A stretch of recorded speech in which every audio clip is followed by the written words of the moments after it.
다니엘서의 주제는 하나님의 주권을 신뢰하라라고 하는 것입니다. 유다 나라가 바벨론에 망하고 5만 명이나 되는 사람이 바벨론의 포로로 끌려가게 됩니다. 뿐만 아니라 하나님께 제사 드릴 때 사용했던 그런 도구들, 그릇들 이런 것들이 포로와 함께 바벨론으로 옮겨져서 바벨론 신전, 이방 신을 섬기는 신전에 놓이게 되는 거예요. 오늘 본문 윗부분에 2절에 보면 이렇게 되어 있어요. 주께서 유다 왕 여호야김과 하나님의 전 그릇 얼마를 그의 손에 넘기심에 그가 그것을 자기 신들의 신전에 가져가고 그 신들의 보물 창고에 두었더라. 누가 그렇게 하느냐? 누가 이렇게 포로로 끌려가게 하고 누가 그 그릇들이 이방 신전에 놓이게 하느냐? 그 2절의 주어가 주께서 이렇게 돼 있죠. 하나님이 그렇게 하셨다는 거예요. 우리가 하루하루 살아가는 인생과 역사를 누가 움직이느냐? 주께서 다스리신다고 하는 것입니다. 오늘 다니엘이 주인공인데요. 다니엘은 포로로 바벨론 땅에 끌려가지 않습니까? 포로의 신분이지만 하나님이 그렇게 하도록 역사하셨다는 거예요. 이스라엘 나라의 새로운 역사를 열어가기 위해서 또 이방인의 땅에서 하나님이 영광을 받으시기 위해서 다니엘이라고 한 사람을 하나님께서 등장시킵니다. 역사의 무대에 하나님이 올리는 다니엘, 그는 어떤 사람인가 함께 나누면서 같이 은혜 받기 원하는데요. 다니엘은 어떤 사람인가? 그는 마음을 정한 사람이에요. 오늘 본문 8절부터 시작이 되는데 8절에 다니엘은 뜻을 정하여, 그 원문에는 이 뜻이 그의 마음이라고 되어 있고, 뜻을 정한다고 할 때 정한다는 것을 영어 성경에서는 resolve라고 하는 단어를 사용해서 다니엘 resolved, 다니엘이 결심했다고 하는 거죠. 하나님의 백성답게 살기로 다니엘이 결심했다, 마음을 정했다는 것입니다. 다니엘의 뜻은 하나님은 나의 심판장이시다, 재판장이시다, 그런 의미가 있어요. 다니엘의 세 친구의 이름, 하나냐라고 하는 친구의 이름은 하나님은 은혜로우시다, 또 미사엘은 하나님과 같은 자 누구인가, 아사랴는 하나님은 우리를 도우신다, 하나님이 도우셨다, 그런 뜻입니다. 다니엘의 이름, 그 세 친구들의 이름에 한결같이 하나님이 들어있어요. 이것이 하나님의 백성의 정체성입니다. 하나님의 백성의 삶에서 하나님이 없다, 그럼 하나님의 백성이겠습니까? 하나님의 백성의 이름에 하나님이라는 내용이 없더라도 그 삶에는, 신앙에는 하나님이 계셔야 되는 것이죠. 그런데 포로로 끌려가서 강제로 이 하나님이 들어있는 이름을 바벨론식 이름으로 바꿔버립니다. 그래서 다니엘을 벨드사살이라고 바꿔 불러요. 벨은 바벨론의 주신과 같은 가장 높은 신이에요. 계급으로 가장 높은 신. 그런데 이 벨드사살이라고 하는 것은 벨신이여 나의 생명을 보호하소서. 하나님이 생명과 삶을 주관하시는 것이 아니라 벨신, 바벨론의 신이 다니엘의 생명을 보호한다, 그렇게 그런 뜻의 이름으로 바꿔 부르라는 거예요. 그런가 하면은 세 친구의 이름도 바벨론식으로 바꾸는데 사드락, 메삭, 아벳느고, 그렇게 우리가 많이 알지 않습니까? 바벨론식 이름이에요. 사드락은 신의 명령이라는 의미가 있어요. 바벨론 신의 명령 아래에 있는 그 명령 앞에 부들부들 떠는 미미하고 하찮은 존재, 그런 의미가 있는 것이고, 또 메삭은 달신, 아쿠라고 하는 달신이 있는데 그와 같은 신이 누구냐? 그러니까 하나님의 백성 유대인들이 섬기는 여호와보다도 달신 아쿠가 강한 신이라는 거예요. 이 아쿠와 비길자가 누구냐? 이게 메삭의 이름의 뜻이고요. 아벳느고는 느고의 신하, 느고의 종이라 그런 뜻인데, 느고는 바벨론의 벨신 다음에 있는 2인자신이에요. 2인자신. 그러니까 지금 바뀌어진 이름들에는요, 다 이방신의 이름이 들어있어요. 하나님의 이름이 들어있는 이름들이 다 이방신의 이름이 들어있는 이름으로 확 바뀌어져 버리게 된 것입니다.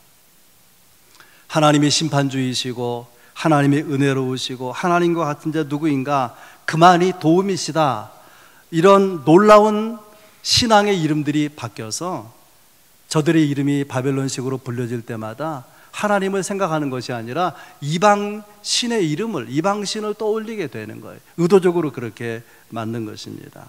여러분, 우리도 세상을 살아가면서 하나님의 백성의 정체성을 잃어버리게 만드는 많은 유혹이 있고 공격이 있고 그런 우리의 신앙을 흔드는 시도들이 얼마나 많이 있습니까? 그런데 다니엘은 마음을 정했다는 거예요. 하나님의 백성답게 살기로, 정체성을 지켜가면서 살기로 결심했다고 하는 것입니다. 이 8절이요, 제가 설교를 준비하면서 영어 성경을 보니까 다니엘이 뜻을 정하여, 다니엘 리졸브드 앞에 벗이라고 하는 단어가 있어요. 벗. 그러나 다니엘은 결심했다고 하는 거예요. 4절에 보면 다니엘이 바벨론에서 그 친구들과 함께 바벨론의 학문과 언어를 배우게 되고요, 5절에는 왕이 제공하는 음식을 먹게 되고, 7절에는 말씀드린 대로 바벨론식으로 저들의 이름을 지어서 부르게 합니다. 그러나 다니엘은 결심했다는 거예요.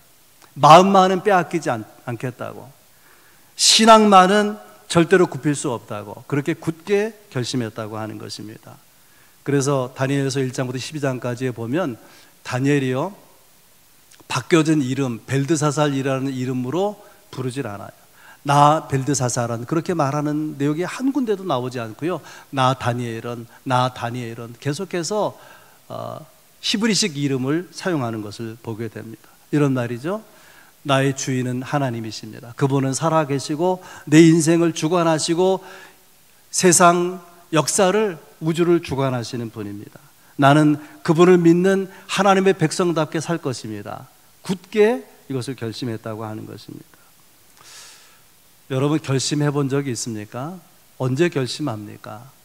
마음이 흔들릴 때 다잡기 위해서 결심하는 거죠.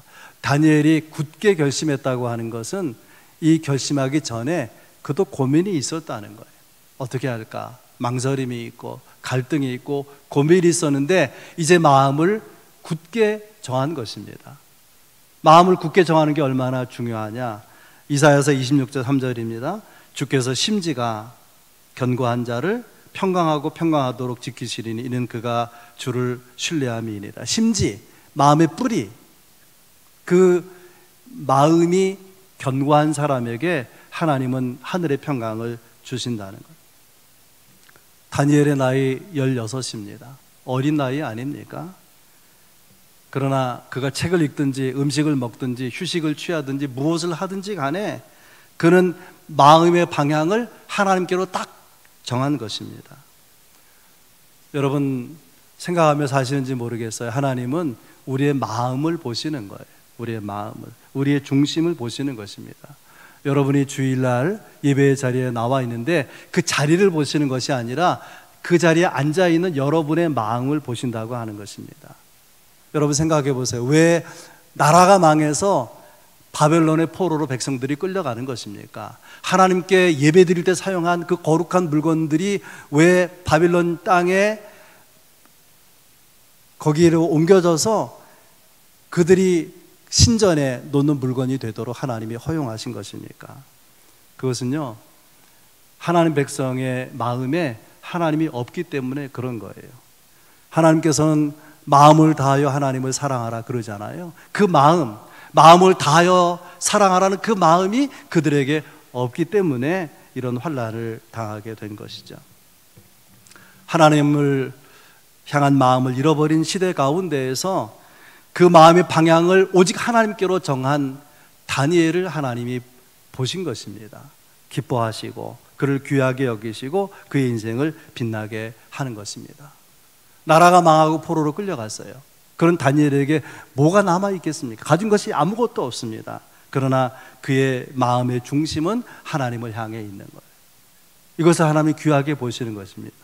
여러분은 여러분의 마음이 하나님을 향해 있습니까? 인생을 살아가면서 결심하고 하나님의 백성답게 살기로 그렇게 마음을 정하고 사십니까? 다니엘은 어떤 사람이냐? 하나님이 무대에 올리신 역사의 무대, 역사를 바꿀 인물로 올리신 그 다니엘은 마음을 정한 사람이에요.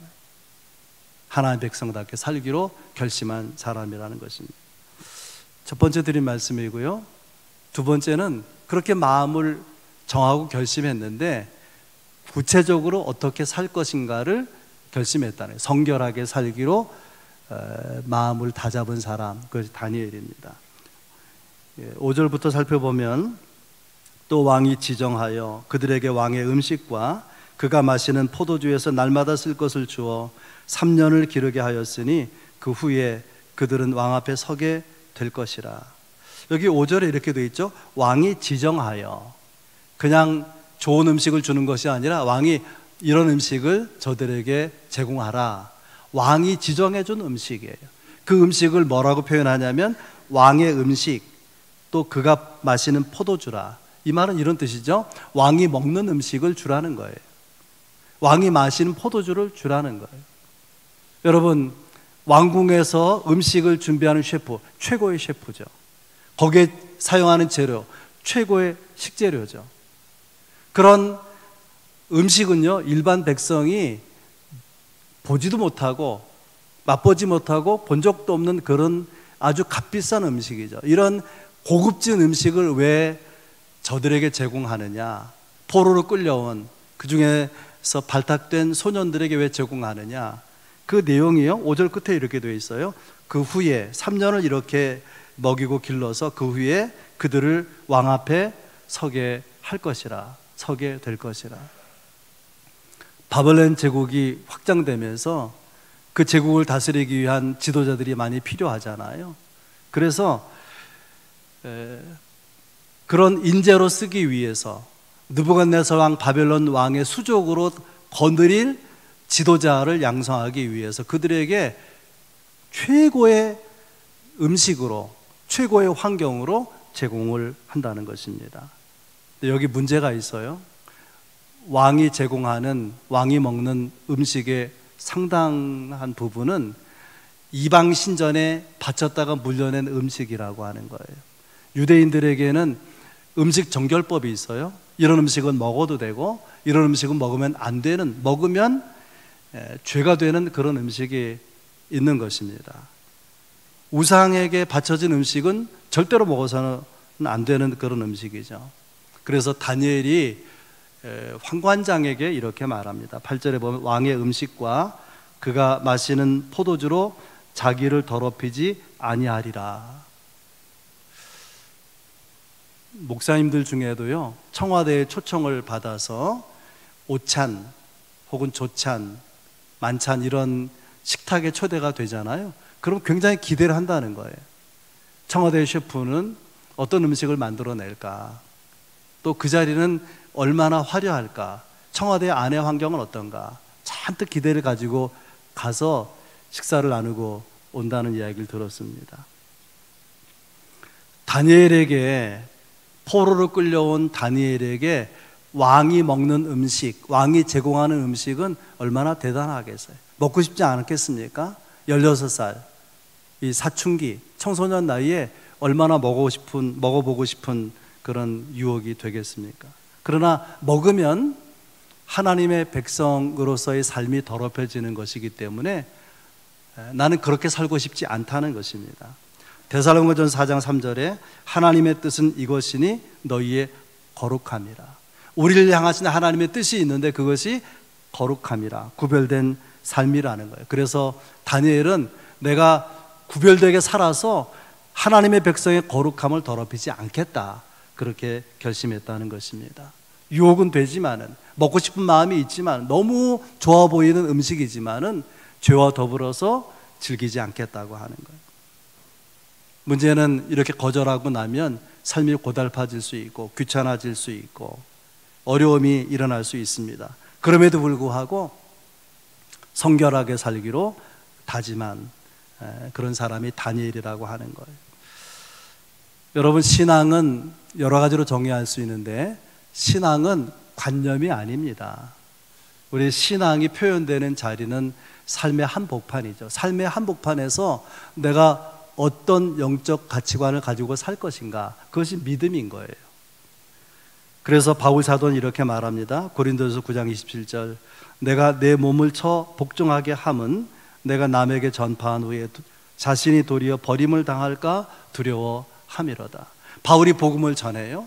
그러면 그 복음을 통해서 예수님을 영접한 사람들은 구원을 받게 되는데, 바울의 염려가 뭐냐면 내가 남은 구원하게 하고 구원받게 하고 내가 구원받지 못하면 어떡하나, 그런 마음으로 사역을 했다는 거예요.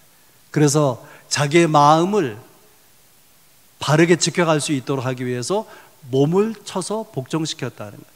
그러니까 이 바울에게도요, 세상 사람처럼 살고 싶은 유혹이 있었다는 거 아닙니까? 그들이 먹는 거 나도 먹고 싶고, 그들이 즐기는 거 나도 즐기고 싶고, 그들이 하는 거 나도 하고 싶은 마음이 있는데, 그러면 남은 구원하고 나는 구원받지 못할 수 있으니 몸을 쳐서 복종시킨다는 거예요.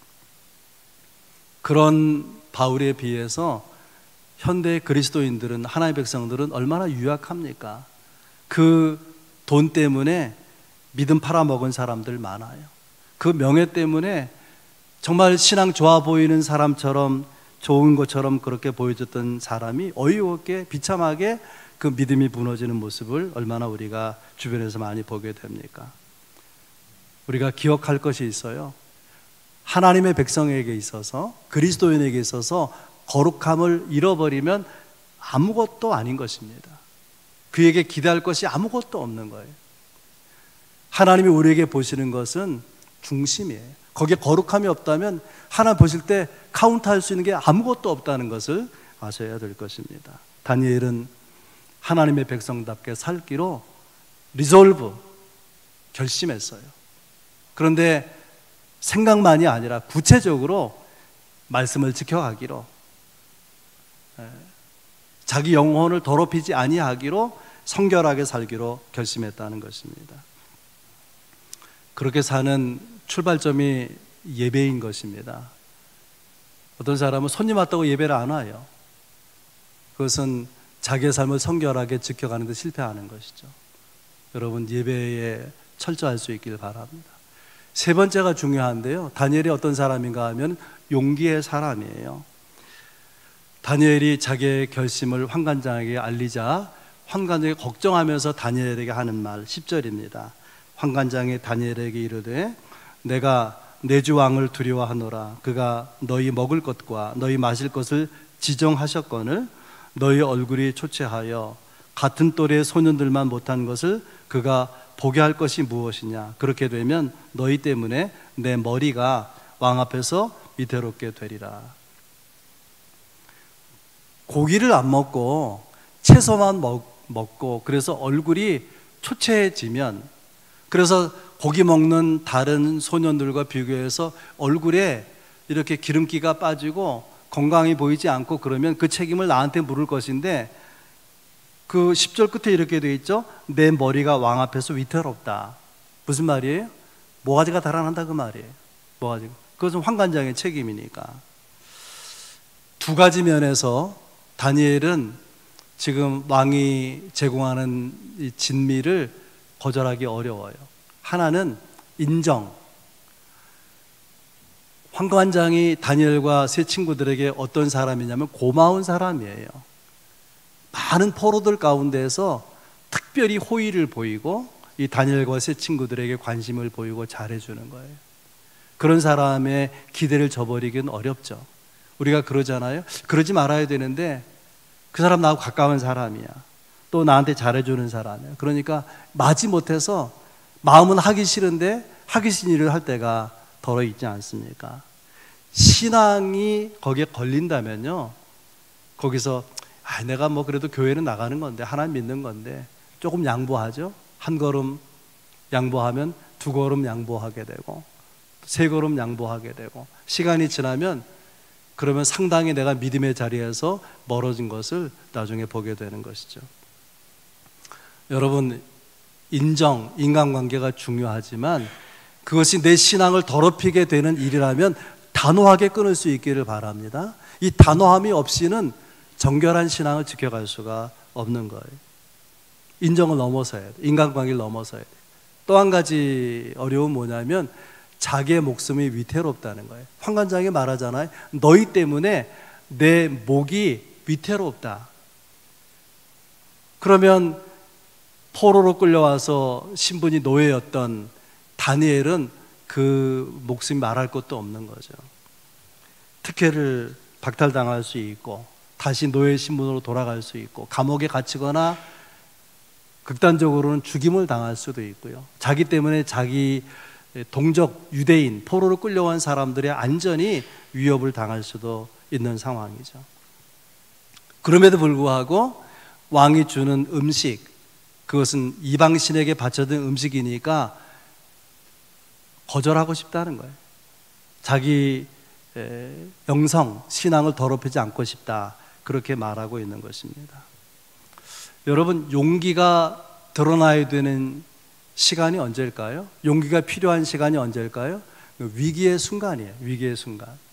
다니엘의 삶 가운데 용기가 필요한 절정의 사건이 다니엘서 6장에 나옵니다.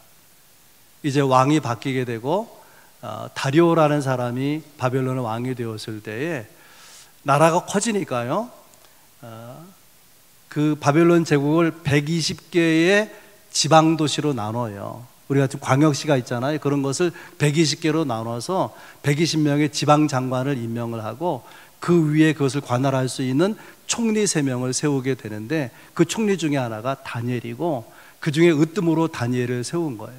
말씀드린 대로 다니엘은 전쟁에 포로로 끌려온 노예 청소년이죠. 본국 아이들도 있잖아요. 본국의 사람들도 있지 않습니까? 그러니까 다른 2명의 총리가 시기 질투하는 거예요. 저것은 이게 지금 혈통도 이 본국 백성이 아닌데, 그래가지고 저는 이 다니엘을 없애기 위한 계략을 세우게 되는데요. 어떤 내용인가 하면은, 이제부터 30일 동안에 누구든지 바벨론 왕 외에 다른 신에게, 다른 사람에게 절하는 사람이 있으면 그 사람은 굶주린 사자를 가두고 있는 그 웅덩이에 쳐넣읍시다. 그래서 황제를 향한 충성심을 테스트해 봅시다. 시험해 보자는 거예요. 그러니까 왕이 들어보니까 이게 짧은 기간이니까 진짜 이 여러 사람들 가운데 정말 충성하는 사람이 누구신지 알고 싶잖아요. 허락을 했어요. 그 요청 그대로 왕의 조서를 내리게 됩니다. 그때 다니엘이 어떻게 하느냐, 다니엘서 6장 10절은 유명한 구절이에요. 다니엘이 이 조서에 왕의 도장이 찍힌 것을 알고도 자기 집에 돌아가서는 윗방에 올라가 예루살렘으로 향한 창문을 열고 전에 하던 대로 하루 3번씩 무릎을 꿇고 기도하며 그의 하나님께 감사하였더라. 기도해오던 사람이에요. 기도의 사람이에요. 기도는 해야 되겠는데 이렇게 무릎 꿇고 기도하면 그냥 끌려가서 굶주린 사자 웅덩이에 던져지는 거예요.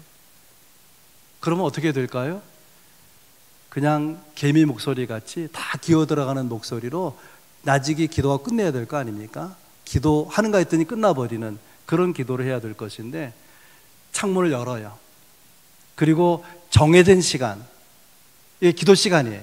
다른 사람도 알아요. 정해진 시간에 하루에 3번씩 무릎 꿇고 감사하면서 기도했다라는, 무슨 말이죠? 목숨을 걸었다는 것입니다. 이렇게 되면 어떻게 될지 아는 거예요.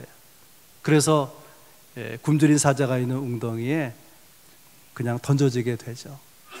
하나님이 급하게 사자의 입을 막아요. 봉해버리고 이 다니엘은 살아나게 됩니다. 그 소식을 전해 들은 다리오 왕이 급하게 조서를 내리는데, 그 내용이 다니엘서 6장 26절 27절 말씀입니다. 내가 이제 조서를 내리노라. 내 나라 관할 아래에 있는 사람들은 다 다니엘의 하나님 앞에서 떨며 두려워할지니 그는 살아계시는 하나님이요 영원히 변하지 아니할 이시다. 27절, 그는 다니엘을 구원하여 사자의 입에서 벗어나게 하셨습니다. 이게 그냥 배부른 사자가 아니라 며칠 굶은 사자예요. 그냥 먹이가 떨어지면 찢어서 먹어버리잖아요. 그런데 사자가 물질 못한 것입니다. 정말 하나님이란 여호와는 살아계시고 그 다니엘이 믿는 하나님은 우리가 믿는 벨, 느보 그런 신과는 비교가 안 되는 큰 신이로구나. 그래서 조서에 뭐라고 말하는 겁니까? 내가 다스리는 이 제국 안에 모든 신민들은 다 다니엘을 섬기는 그 하나님을 섬겨야 된다. 떨고 두려워하면서 그 하나님을 섬겨요. 왜냐하면 사자의 입에서 건지신 하나님 아니냐, 그런 뜻입니다. 헬런 켈러가 이런 말을 했어요. 이론을 위해서 용기 있는 자가 많이 있지만은 실천을 위해서 용기 있는 자는 많이 없다는 거예요. 정말 현실에 부딪혀서는 그만 꼬리를 내리는 사람들이 많다는 것입니다. 여러분, 어떤 목숨을 요구하는, 내가 목숨을 잃을지도 모르는 그런 극단적인 위기가 다가올 때 여러분 신앙을 지킬 수 있습니까? 그때는 내 마음대로 되지 않는 거예요. 그래서 여기 중요한 영적 원리가 있습니다. 우리가 결정적인 시간에 용기 있게 신앙을 지켜가려고 하면 평상시에 작은 도전, 작은 위기, 작은 문제를 우리가 신앙으로 처리해 나가는 거예요. 위기가 있지만 약간은 손해가 보고 두렵지만은 믿음으로 그것을 결정하고 나가는 거예요.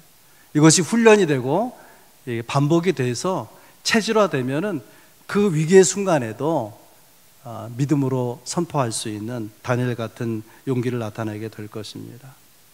다니엘은 용기의 사람이에요. 그런데 다니엘이 위대한 것은 용기만 있는 것이 아니라 겸손하다는 거예요. 8절에 보면 자기를 더럽히지 아니하도록 환관장에게 어떻게 했다고요? 구하니, 이런 말입니다. 나는 결심했습니다. 난 하나님의 백성에게 이렇게 살 것입니다. 그렇게 그냥 선포하고 만 것이 아니라 내가 그렇게 할 수 있도록 도와달라고 요청했다는 거예요. 12절에는 환관장이 다스리는 밑에 있는 감독관들에게 다니엘이 청한다는 말이 나와요. 이 청한다는 말은 자기를 낮추고 상대방을 높여서 말할 때, 요구할 때 사용하는 표현입니다. 그는 목숨을 걸었어요. 두려울 게 없습니다. 그렇지만 자기의 결심을 밝히는 과정에서 상대방 앞에서는 자기를 낮추고 상대방을 높이고 겸손하게 요청했더라는 것입니다. 사람들은 그렇지 않죠. 결심이 강하면 강할수록 목숨을 걸 정도가 되면 두려울 게 뭐 있어요. 거칠어지고 무리해지기 쉬운 게 아니겠습니까? 그러나 다니엘은 목숨을 걸었지만 겸손하게 자기의 의견을 밝히고 있다는 거예요. 그랬더니 이제 9절에 보면요, 환관장이 어떻게 하느냐, 하나님이 다니엘로 하여금 환관장에게 은혜와 긍휼을 얻게 하신지라. 환관장은 하나님을 안 믿는 사람이에요. 권력의 생리를 누구보다 잘 아는 사람이에요. 이렇게 하면 권력을 얻을 수 있고 이렇게 되면 권력을 잃을 수 있고, 지금 다니엘의 문제는 까딱 잘못은 내 목이 위태롭다 그러지 않습니까? 이 포로로 끌려와서 노예가 된 이 소년 한 사람 다니엘 때문에 자기의 권력을 놓칠 수가 없는 거죠. 그런데도 이상하게 이 다니엘에게 은혜를 베풀고 긍휼을 베푼다는 거예요. 하나님을 안 믿는 사람이. 신기하고 이상한 거 아닙니까? 왜 그렇게 하느냐? 그 구절을 잘 보면 주어가 하나님이에요. 하나님이 다니엘로 환관장에게 은혜와 긍휼을 얻게 하신지라. 하나님이 이 환관장의 마음을 움직인 거예요. 그래서 다니엘을 보면 그냥 좋은 거예요. 왜 좋은지 이유를 댈 수가 없는데 그냥 마음에 드는 거예요. 하나님이 환관장에게 다니엘을 볼 때에 그렇게 보도록 마음을 움직이셨다고 하는 것이, 이게 얼마나 중요한지 몰라요. 다니엘이 환관장의 호의를 받아서 이제 그 밑에 감독관, 음식을 이렇게 먹고 그런 문제를 다루는 사람에게 요청하게 됩니다. 12절 내용이죠. 청하오니 당신의 종들을 열흘 동안 시험하여 채식을 주어 먹게 하고 물을 주어 마시게 하소서. 13절 우리의 얼굴과 왕의 음식을 먹는 소년들 얼굴을 비교하여 보아서 당신이 보는 대로 종들에게 행하소서. 무슨 말이냐면 열흘만 시간을 달라는 거예요. 우리가 채식을 하겠는데 만약에 고기를 먹은 다른 소년들보다도 우리가 훨씬 건강해 보이면, 얼굴이 윤택하게 보이면 앞으로도 그렇게 채식을 먹도록 허락해 달라는 것입니다. 다니엘의 확신이 있어요. 이것이 하나님의 뜻이라고 하는, 하나님이 도와주실 것이라고 하는 확신이 있습니다. 그래서 열흘 동안 우리를 시험해 보라고 14절에, 그래서 이 감독관들이 열흘 동안 다니엘과 세 친구를 시험해서 채식만 제공하게 됩니다. 어떻게 되느냐? 15절 열흘 후에 그들의 얼굴이 더욱 아름답고 살이 더욱 윤택하여 왕의 음식을 먹는 다른 소녀들보다 더 좋아 보인지라. 어떻게 이런 결과가 나올 수 있을까요? 육식보다도 채식이 건강에 좋다, 그런 얘기를 하는 것입니까? 단백질을 하나도 안 먹고 채소만 먹는데 얼굴에 그냥 윤기가 번드르르하고 건강미가 넘치는 모습을 보일 수가 있느냐? 살도 안 빠지고. 그럴 수 없는 거예요. 그럴 수가 없는 것입니다. 하나님의 역사인 것이죠. 제가 건강에 관심을 가지고 강의도 듣고 책도 보고 그랬는데요, 놀라운 사실 하나를 발견한 게 뭐냐면은, 운동을 하고 잠을 잘 자고 음식을 잘, 건강에 좋은 음식을 먹고 그래도 스트레스가 크면, 극단적 스트레스가 있으면 다 소용없어지는 거예요. 이 스트레스 주지 말아야 돼요. 받지도 말고 주지도 말아야 돼요. 하나님을 신뢰하고 마음을 확정하고 하나님 백성의 정체성, 가치관을 지키고 살겠다고 하는 다니엘과 친구들에게 하나님이 그의 마음을 평강으로 다스리는 거예요. 도대체가 스트레스를 받지 않는 거예요. 어떤 말을 들어도, 어떤 일을 경험해도 마음이 평안한 것입니다. 그리고 그의 몸을 바꾸시는 거예요. 체질을 바꾸시는 거예요. 채소만 먹어도 건강미 넘치는 몸으로, 그런 체질로 바꾸어 가신 것입니다. 은혜 받으면 얼굴이 달라집니다. 집에 돌아가서 거울 보세요. 나는 은혜 받은 얼굴인지 은혜 못 받은 얼굴인지, 하나님이 평강을 주신 얼굴인지 아닌지. 얼굴만 달라진 것이 아니라 17절에 보면 하나님이 이 네 소년에게 학문을 주시고 모든 서적을 깨닫게 하시고 통달하게 하셨다고 말이에요. 지혜를 주셨으니 다니엘은 모든 환상과 꿈을 깨달아 알더라. 영적 통찰력을 주셔서 꿈을 해몽하는 거예요. 환상을 해석하는 거예요. 20절 왕이 그들에게 모든 일을 묻는 중에 그 지혜와 총명이 온 나라 박수와 술객보다 10배나 나은 줄을 아니라. 인재들을 끌어모았어요. 똑똑한 사람들은 뽑아서 이렇게 이제 인재 양성 과정, 지도자 양육 과정을 거쳐가고 있는데, 제가요 신학교 들어가서 놀란 게 뭐냐면은, 서울 법대를 갈 만한 실력인데 사명이 있어서 거길 안 가고 신학교 들어온 사람, 너무너무 머리가 좋은 거예요. 우리 공부할 때 교수가 2분이나 있었어요. 그냥 교수로 그냥 잘 먹고 살 수 있는데 사명을 받았기 때문에 신학교, 이제 학생들 같이 공부를 하는 거예요. 그 중에 영어 영문학 교수가 있어요. 나이도 중년 넘었고요. 우리 같이 공부 같이 졸업했습니다. 여러분, 바벨론에 인재를 끌어모았으면 얼마나 똑똑한, 얼마나 잘나는, 얼마나 학식이 뛰어난 사람들이 많이 있겠습니까? 그런데 하나님 복을 주시니까 다니엘의 지성은, 다니엘의 그런 통찰력은 10배가 더하더라고 말이죠. 10배나. 하나님의 놀라운 축복이 아닐 수 없는 것이죠. 다니엘의 삶이 어떠한지를 포괄적으로 설명하는 말씀이 21절에 있어요. 다니엘은 고레스 왕 원년까지 있으니라. 고레스 왕이 누구냐면, 이스라엘이 전쟁에 져서 바벨론에 끌려가 70년 포로 생활하는데, 그때에 고국으로 돌아가도 좋다, 가서 예루살렘 성벽을 재건하고 성전을 다시 짓고 고향으로 돌아가도 좋다라고 허락한 왕이 고레스 왕이에요. 고레스 왕. 그때까지 다니엘이 총리로 있었다는 거예요. 제국으로 말하면 바벨론 제국이 섰다가 사라집니다.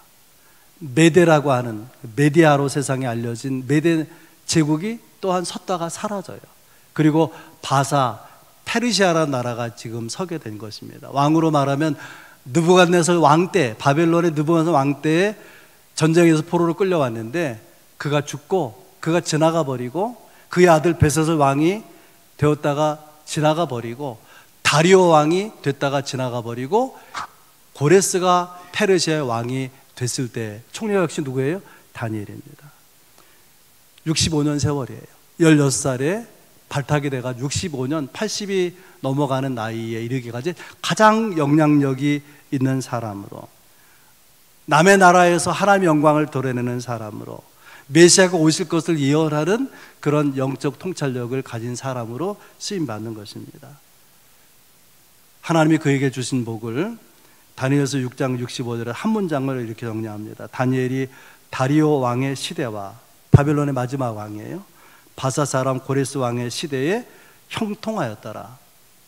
왕조가 바뀌는 것이 아니라 제국이 바뀌는데도 여전히 하나님이 다니엘에게 복을 주셔서 형통케 되었더라고 하는. 우리가 살아가는 앞날에도 많은 일들이 있을 것입니다.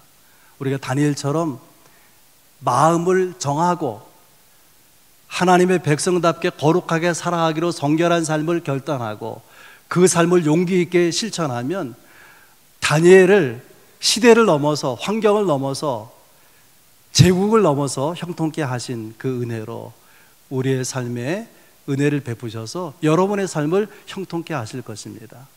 어떤 환경에서도, 어떤 자리에서도 하나님이 여러분에게 복을 주셔서 형통한 사람으로 설 수 있는 그 은혜가 우리 모두에게 있기를 주의 이름으로 축원합니다.